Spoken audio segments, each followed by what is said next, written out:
Hey, what's up guys, welcome back to another video, and in today's video we're going to be looking at cars you shouldn't buy. You probably shouldn't buy these cars, you probably should stay away from them. There is one bike on the list, but I didn't want to make the title cars you shouldn't buy and one bike. And yeah, this intruder's not on the list. I love this car. Hopefully you guys do enjoy this video, and let's get straight into it. Now, that Wagon, a new car added to GTA not long ago at 1.72 million. We all know this as an electric car. And I actually kind of like this, but this has been voted by you guys. A lot of you guys, like half the comments on my post said that this was not a great car. Now, we all have different opinions, so I'm going to put this on the list of do not buy. The handling, as you can see, is not great. It doesn't help that it's raining, but even when it's not raining, this has quite a lot of torque, so, you know, turning is not great.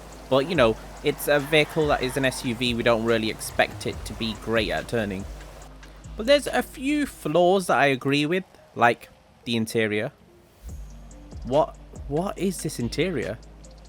Like, seriously, the outside is so great. It's 1.7 million. It's really accurate, the look of the outside. It's scarily close. Like, I don't know why GTA risked being sued this much, but the interior looks like that. So there are a few options. I think moderate, I think acceptable. There's nothing to complain about there. It has a few HUD options. And it has quite a lot of liveries actually. So 10 liveries in total. So this is on the list of do not to buy, you know, for popular public opinion. Again, I don't think it's that bad. Rockstar could have worked on the interior. It could have been a lot better. The handling is not great, but why do you expect great handling with an SUV? I think it's unique, accurate. 1.7 million is a bit far, and I think that's a lot of people's main issue as well. The Sultan Classic, what an amazing car, what a great looking car. I mean, 4 doors and just a classic Subaru. And then at 1.3 million, it's a reasonable price. And then we get a Sultan RS at 1.3 million. It's nearly made it useless. I mean, the only feature that this has is its 4-door, and it's more a sedan chill. It's not really that sporty, but then we get to the 22B kind of look, which is so much better. It's got wider arches, and unfortunately it only has 2 doors, but we do have the feature of actually stancing the vehicle, which you get lowered suspension in the 4-door version, but this you can raise up, you can lower, you could, you know, do your little role plays of lifting your car up every time you go over a speed bump. And yeah, just a better looking car, the same exact options, nearly the same exact price, which is another crazy thing as well.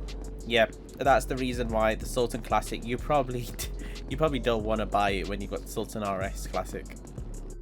Now, the Dominator GTX, sitting at a reasonable 725,000, but we're not going to speak about the price for this one because that's not the reason you shouldn't buy it. Now, this is definitely a quirky car because it's based off a few American muscle cars, competitors, mostly off the Mustang. But now the design features of this car have just become less desirable as cars in GTA are getting more and more realistic. Now, I love the side profile of the car, but being based off the Mustang, it doesn't share a lot of Mustang features, but with now you've got the Dominator ASP that looks a lot like a Mustang. You got the Buffalo STX that looks a lot like the Charger, and you can clearly see that like this is very outdated, but it's not only the looks as well. Great customizations. I mean, this car has a lot of customizations, we can't ignore that factor, but the speed of this car is very slow. Actually, that's slow in fact that when we do a wheelie, and that is the best kind of wheelie you can get, it only wheelies for about a couple meters. Yeah, it is very bad at wheeling, and that is a lot to do with the fact that this car also can't dump the clutch. It stalls, so that's one big factor of the speed. But the fact that it can hardly, you know, hold a wheelie, that's the best type of wheelie you can get when, you know, there's cars out there like the Buffalo STX which could do it like half down the runway. This can only do it for a few meters, and then yeah, the speed is not great. It's one of the slowest type of modern muscle cars, even though this was brought out in 2018.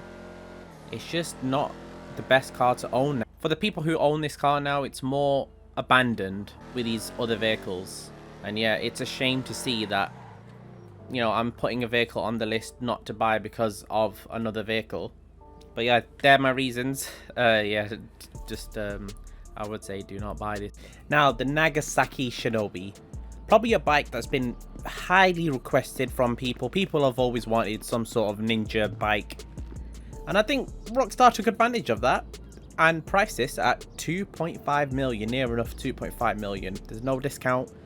You have to, my bank account buying these vehicles. I mean, it's a great looking vehicle. It looks very close to the Ninja. I had to Google it. Mine's full carbon spec. It looks really nice. When you get into the performance is great, but it's not, you know, mind-blowing. 2.5 million. You want mind-blowing kind of performance. Now, a lot of people are going to talk about this wheelie and how this wheelie, you know, is really fast. It is, but the wheelie doesn't even last forever. As you can see, I'm gradually going down. That's me pulling up all the way. And yeah, we clock out at 125, I'd say. And we don't get any faster with that, which, you know, these are things that a lot of other bikes can do. And this 2.5 million bike, I think, should have the best features of a lot of bikes in this game and put them into one.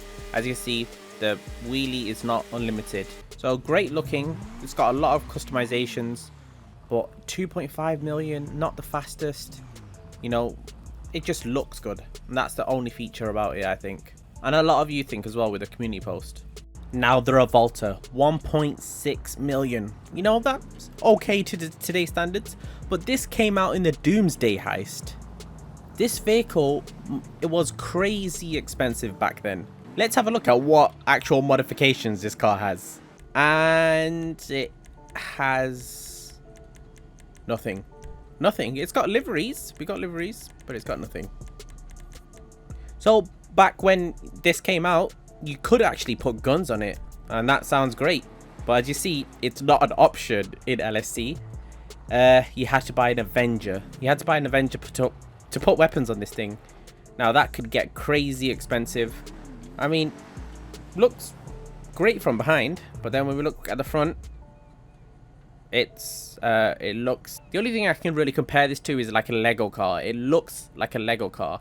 And another really negative thing about this car is this was at the weird era where like Rockstar didn't care about damage physics, so it was only like HUD options. The HUD would pop up like it does on everything, and you smash into the vehicle as much as you want, as hard as you want, and you've only got scratches, like scratches and busted lights. The same thing with the back.